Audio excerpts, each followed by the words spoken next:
All right, today we're jumping into the dramatic story of how the modern Arab world was born.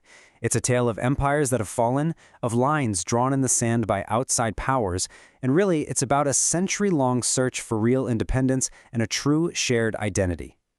So let's kick things off with the one question that really frames this whole thing. What happens when a map is redrawn by outsiders? Because the answer to that pretty much defines the political and cultural landscape of the Middle East, a place where an ancient world order just collapsed and a new one was, well, forcefully created in its place. You know, it's hard to overstate just how much the Middle East changed in the 20th century. I mean, more than any other time in its history. And it all kicked off with the end of a vast, centuries-old empire, which really started this great unraveling of the entire region. And what's just wild is how fast all of this happened. For hundreds of years, the Ottoman Empire was the main power in town. Then, boom, World War I ends in 1918. The empire collapses and everything changes. European powers just step right in, carve up all that territory, and draw the borders for most of the Arab states we recognize on a map today, putting them under colonial control. Okay, so fast forward to after World War II. A lot of these new states start getting their formal independence. But, and this is a huge but, it came with a catch. There was this massive tension between, having a flag and actually having control over your own future. And this difference is everything. On one side, you've got all the symbols of independence, a new flag, your own government, even a seat at the United Nations. But the reality on the ground, a totally different story. The borders, the political systems, even the economies, they were all designed by the former colonial rulers. And that sparked a huge question. Is this real freedom or just a new kind of foreign control with a different name? So faced with this situation, you start to see this huge shift in thinking. Political leaders and intellectuals begin to turn away from the European models they'd been handed. They start looking for a new, unifying idea, something that's rooted in the region's own culture, its own history, its own language. And that big idea? It was called Pan-Arabism. At its heart, it was an ideology built to push back against that lingering colonial influence. It was this powerful belief that, hey, despite all these new borders someone else drew, the Arab people share a common identity, and they should work together for unity and real, genuine independence. And the goals here were huge, really ambitious. The idea was to get real independence from foreign powers, to encourage unity across all those artificial borders, and to build that unity on the solid foundation of a shared language and culture.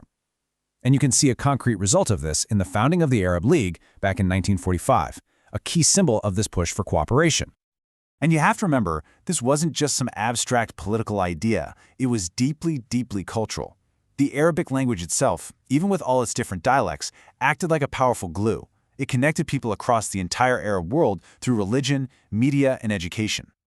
Now, just like any great story, this movement had its champion, a figure who really embodied its spirit and took it to a whole new level. But it also faced this massive, defining challenge that would end up testing its very foundations. And that champion? He was Egyptian President Jamal Abdel Nasser. He's the one who took Pan-Arabism out of the universities and intellectual circles and turned it into this powerful, popular force. Through his radio broadcasts, his voice reached villages all across the region. His speeches and actions mobilized millions of people, making it a true mass movement. And then everything changed. The turning point was the 1967 war with Israel. The Arab defeat was swift, it was decisive, and it was a devastating psychological blow. In just 6 days, all that momentum, that optimism, and that confidence of the Pan-Arab movement, it was just shattered. And the impact of that defeat would go on to shape the politics of the region for decades. So after all that, where does it leave the region today? Well, the truth is, the events of the 20th century left behind a really complex and contested legacy. And there are two issues in particular that are still absolutely central to the region's politics and its identity. First up, we've got to tackle a question that's just so central to understanding the modern Middle East. Why did the Palestinian cause become such a powerful, unifying issue for the entire Arab world? It really starts back in 1948 when Britain pulled out and the State of Israel was created.